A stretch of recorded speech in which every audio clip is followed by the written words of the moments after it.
The late autumn evening breeze carried a chill, blowing up the tall of the French windows. Ronci sat on the sofa in the living room, her fingers gently caressing the wall of the warm milk cup. Her eyes fixed on the wedding photo on the wall. In the photo, she was wearing a white wedding dress, with a gentle smile and eyes full of love for the man beside her, while Feng Tingshen was wearing a straight suit, with a noble face and an indifferent expression. Even the look in his eyes when he looked at her had no warmth at all. This was the 7th year of her marriage to Feng Tingshen. Over the past 7 years, Feng Tingshen had treated her with extreme coldness, like ice. He was the leader of Feng's group, young and promising, noble and cold, an unattainable son of heaven in everyone's eyes, while she was just a Mrs. Feng who came from an ordinary family and was looked down upon by everyone. She was the one that the Feng family hastily married to find a qualified stepmother for their young daughter. Feng Nian. No one was optimistic about this marriage. They all said she was climbing high, and that Feng Tingshen would abandon her sooner or later. But Ronci never thought so, because she loved Feng Tingshen deeply. Since she first met him when she was young, that heartbeat had taken deep roots in her heart and never went out. She always believed that as long as she was gentle enough, patient enough, and as long as she paid day after day, one day she could warm his frozen heart, make him look back at her, and give her a little warmth. Over the past 7 years, she had abided by her duties, carefully taken care of the huge Feng family, and kept everything in order, never causing Feng Tingshen any trouble. When he came back late at night, she would always leave a light on and bring him a cup of warm milk when he was ill in bed. She took care of him day and night, never leaving his side when he was in a bad mood at work. She quietly stayed by his side, not making noise, only being his quiet listener. She even raised Feng Tingshen's daughter, Feng Nian, with her own hands. Feng Nian was the child left by Feng Tingshen's ex-girlfriend, whose biological mother died early and who was sensitive and timid since childhood. Ronci treated her as her own daughter, took good care of her, taught her to speak, walk and read hand in hand, and gave all her tenderness to this child with no blood relationship. She thought that as long as she treated Feng Nian well, Feng Tingshen would always see her efforts and be moved by her sincerity. But what she waited for was not Feng Tingshen's warmth, but his love at first sight for another woman. That woman was Su Wan, the daughter of a partner of Feng's group. She was young, beautiful, bright and unrestrained, like a dazzling light, instantly illuminating Feng Tingshen's dark world. Since meeting Su Wan, Feng Tingshen had changed. He was no longer the cold and taciturn Mr. Feng who only cared about work. He would take the initiative to send flowers to Su Wan, accompany her to eat and shop, and the tenderness and doting in his eyes were what Ronci had never dared to hope for. He began to come home late frequently, even stayed out all night. The light at home was no longer left for him until late at night. The warm milk on the table gradually turned cold. The look in his eyes when he looked at Ronci was still cold, even with a little impatience, as if her existence was a disturbance. Everyone around advised Ronci to let go, saying that there was no point in sticking to such a marriage. But Ronci was unwilling. She had guarded for 7 years, paid 7 years of youth and deep affection. She was reluctant to let go of this marriage, and even more reluctant to let go of Feng Nian, whom she had raised with her own hands. She still stuck to it, still treated him gently, even though Feng Tingshen's coldness became more and more intense, even though Su Wan's existence was like a thorn, piercing her heart all the time. She held the last glimmer of hope, hoping that Feng Tingshen would wake up, hope that he would return to this home, and hope that he would see her goodness. The turning point, she thought, would come on her 30th birthday. A few days before her birthday, she heard that Feng Tingshen had taken Feng Nian abroad on a business trip and a vacation, by the way. She specially put aside all things, carefully prepared a birthday gift, bought the earliest flight, and flew thousands of miles abroad to find him and Feng Nian, wanting to give them a surprise. and also wanted to take this birthday to have a good talk with Feng Tingshen to save this crumbling marriage. When the plane landed, it was already late at night. She dragged her suitcase, found the villa where they were staying according to the address Feng Tingshen had given her earlier. The gate of the villa was ajar, and there was no light inside, pitch black. Only the street lamp in the distance cast a faint light through the window. She gently pushed the door open, walked into the living room, and called out Tingshen, "Penny, I'm here." No response. She called a few more times, but still no response. She walked into the bedroom. The bed was empty. There was no sign of Feng Tingshen and Feng Nian in the wardrobe. There were no their clothes, only a few thin coats she had sent in advance. Her heart sank little by little. At that moment, her phone rang. It was from Feng Tingshen's assistant. The assistant's tone was full of guilt, and he said cautiously, "Mrs. Feng, I'm sorry, sir." He took Annie Ann to accompany Miss Sue today. Miss Sue said she was not feeling well, and Sir was worried, so he stayed with her all the time and forgot to tell you. Wrong, see, I couldn't hear the rest of the words. The phone slipped from her hand and fell to the ground. The screen shattered into pieces, just like her heart at this moment. Fragmented and unable to be put together again. Traveling thousands of miles across mountains and seas, she came to a birthday date with full expectation, but only got an empty villa and a sentence of "forgot to tell you."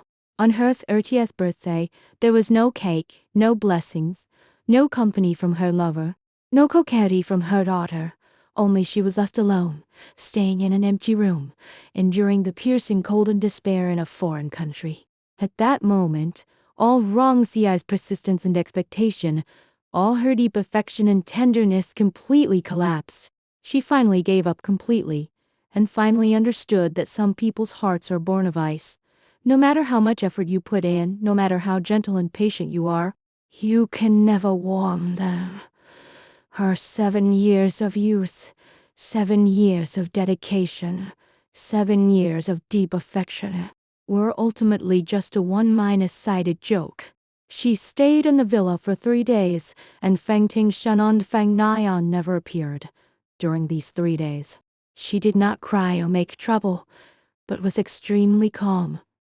She packed her things, looked at this home where she had lived for 7 years and paid 7 years of hard work, without the slightest nostalgia. After returning to China, the first thing she did was to draft a divorce agreement. She gave up everything in the Feng family, gave up the identity of Mrs. Feng, and even gave up the custody of Feng Nian. She knew that Feng Nian was Feng Tingshen's weakness and also our concern. But she was tired. She no longer had the strength to guard this child who did not belong to her, and no longer had the courage to face Feng Nian's clear but unfamiliar eyes. She put the divorce agreement on the dining table of the Feng family, did not leave a single extra word, left gracefully, and moved into a small apartment she rented. From then on, she turned a blind eye to Feng Tingshen and Feng Nian, did not contact them, did not disturb them, and only quietly waited for Feng Tingshen to sign, waited for the divorce certificate to be issued, and completely got rid of this marriage that made her covered in bruises. Giving up her family, Rong Xi devoted herself wholeheartedly to her career. Once for Feng Tingshen and this family, she gave up her design dream and was willing to be a full-time housewife who revolved around the family, looked down upon by everyone, and laughed at as a gold-digger Mrs. Feng. Now she picked up her dream again and founded her own design studio. With her outstanding talent and years of accumulation, Rong Xi's design works soon made a name for themselves in the industry and were favored by many clients. Her studio grew bigger and bigger, with a steady stream of orders. In just 1 year, she achieved amazing results, easily earning over 100 billion yuan in net worth. From a full-time housewife who was looked down upon by everyone, she became a hot design master in the industry, shining brightly and confidently. Life was busy and fulfilling. Rong Xi gradually got out of the shadow of her marriage, smiled again, and her eyes regained their former luster. She thought that she would soon get the divorce certificate, completely draw a line with Feng Tingshen, and start a new life of her own. But she waited and waited, and the divorce certificate never came.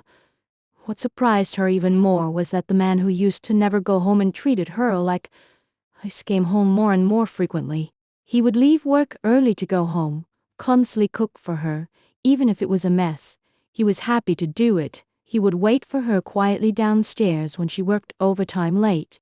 Handing her a cup of warm coffee, he would remember her preferences, buy her favorite snacks, and send her favorite flowers. He would pester her, talk to her, watch TV with her. Even as she was still cold to him, even as she drove him away again and again, he was not angry. Just stubbornly stayed by her side. Feng Tingshen's change made Rong Si very confused and annoyed. She had already given up, and no longer wanted to have any involvement with him. But he was like a piece of sticky candy that couldn't be shaken off, becoming more and more clingy and dependent on her. Finally, Rong Si couldn't bear it anymore. She took the initiative to find Feng Tingshen and asked coldly, Feng Tingshen, "Are you going to sign the divorce agreement or not? I have been waiting for a long time, and I don't want to waste time with you anymore." When he heard the word divorce, Feng Tingshen, who was always noble and cold, and never changed his expression even if Mount Tai collapsed in front of him, his face suddenly darkened, and a trace of panic and paranoia flashed in his eyes. He took a step forward suddenly, blocked Rong Si in the corner, his tall figure covering her, his tone strong and firm, with an irresistible paranoia. "Oh, divorce? It's impossible." Rong Si looked up, looked at the panic and paranoia in his eyes, and felt extremely ridiculous. Feng Tingshen, why do you disagree? For 7 years, you treated me like ice. You abandoned me for Suwon, abandoned Oni An, and on my birthday, he let me fly thousands of miles abroad to stay in an empty room. I have already given up, and we are already over. Over?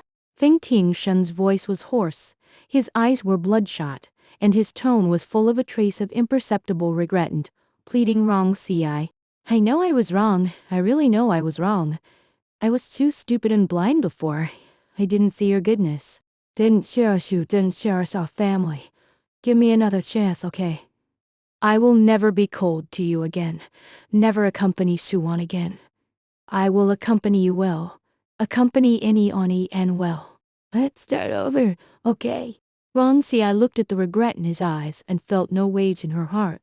Those past heartbeats and grievances, those past persistence and despair, had gradually faded away in the days when she worked hard to live and grow. She gently pushed him away, her tone calm and firm. Feng Tingshen, no need. I no longer need your cherishing or your apology. There is no possibility of us starting over. The divorce agreement will always be there. When you think it through, sign it. I only hope that you can sign it as soon as possible so that we can both be free. After speaking, she walked around him and left without looking back. Feng Tingshen stood where he was, looking at her resolute back.